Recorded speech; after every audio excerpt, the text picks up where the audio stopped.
First of all, let's look at the general markets we've seen today, because we had a bit of a pullback this morning, things looking pretty negative. That all turned around this afternoon, and it looks like we're going to end close to 1% higher today.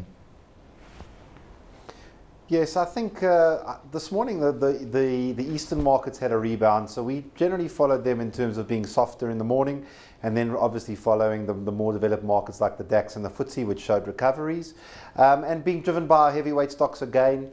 My view is always that when you get these geopolitical tensions that get big sell-offs, like Anglo being sold off 30 Rand in a couple of days, they're buying opportunities, and you're seeing a bit of a rebound in the big stocks, Anglo's, Billiton, Impala, apart from Sasol, which went the other way with the markets because of the oil price coming back a little bit.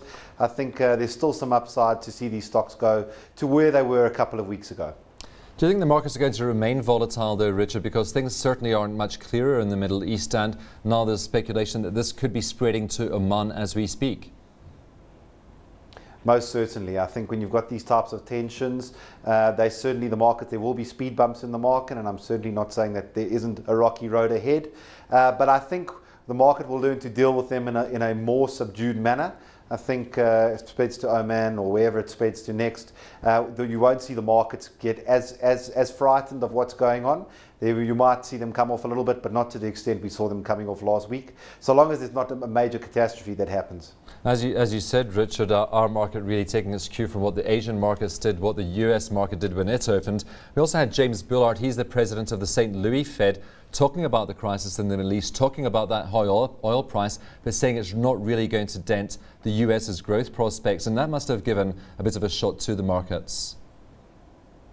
Most certainly. I just think if these markets are trading off the oil price, $110 a barrel for oil is not sustainable for the market, in the sense that the markets can't show the growth they have been, and companies can't show the growth they have been if the oil price does stay up here. So we do need the crises to get sorted out. However, I don't think that the oil price will stay up here. I see them having a retracement, and I see the markets moving higher. Let's get your view on some of those results out today. We had Bidvest first half headline earnings per share up 9% to 539.8 cents. Those shares marginally weaker as the market's just about to close. Your view on those numbers, because it looks like quite a lackluster response from the market. Well, I think if you have a look, their half numbers I think came out at about R5.40 for the half year, and full year expectation according to Bloomberg is around about R12.70. So if you double the R5.40, it's a little bit light, and that's why I can understand maybe the market hasn't rewarded a stock like Bidvest today. I also think what you're having on a lot of these industrial counters is they've had such a phenomenal rally over the last 18 months, is that they're just battling to carry these valuations that they have historically off these price levels. So I think for me, a lot of the industrial stocks are full. I see the growth coming in the commodity stocks or the small to medium cap stocks. Would you say the prices for our banks are also a bit full? Because we had numbers out from Nedbank. They came in at the top end of expectations. In fact, they beat some people's expectations, and yet those shares also retracing. They're just marginally.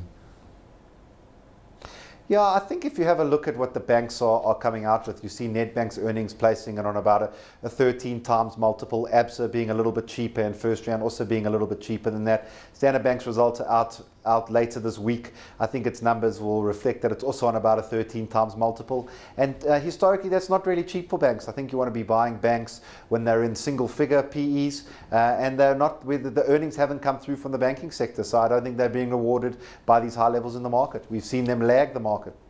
Do you think Nedbank's share price at this stage still reflects any sort of takeover premium, or do you think that's gone now? My view, and I never like to talk about takeover premiums, I think that takeover premium has been taken out of the market. I think it's just trading fairly in line with the other banks. Not being said, I think the turnaround in Nedbank has been good, but it certainly wouldn't be my favourite pick in the banking sector. My favourite pick would be either an ABSA, First Rand, or a Standard Bank. I know that's 3 out of the 4. Probably an ABSA and a First Rand being my top tick from a valuation point of view. Well, moving on to the resources sector, because you are quite fond of that, as you said. African Rainbow Minerals, first half headline earnings per share up 243%, boosted by rising metal prices, also higher outputs during the period.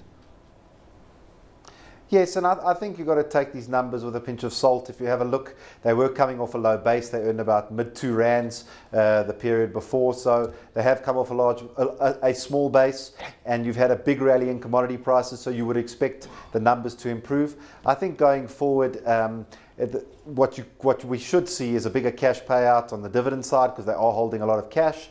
And hopefully to see the earnings then maintain this type of earnings growth, although I don't think they could maintain this type of earnings growth, but have a second half like they have had in the first half. I think then the market would maybe reward the stock more.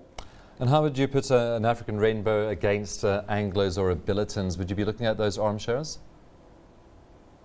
No, I don't think you can. You can look at them in that manner. I think you want to have Anglos and Billiton always in your portfolio, making up a core percentage of your portfolio because of their weighting in the top 40, and because when our market rallies, those are the stocks that tend to rally. And African Rainbow is a completely different company. It's a much smaller market cap. It's nice to have a small holding in, but I certainly would keep my majority of my commodity holding in Anglos and Billiton. And perhaps just a quick word on Hulamin's numbers. Headline earnings per share for the year to December down 22% to 29 cents. And it looks there were some operational difficulties there. Yeah, I mean, to be honest with you, the market rallied quite hard. I didn't have a chance to look at Hulamin. I know that the numbers were in line with consensus, but I don't really have a view on Hulamin for you.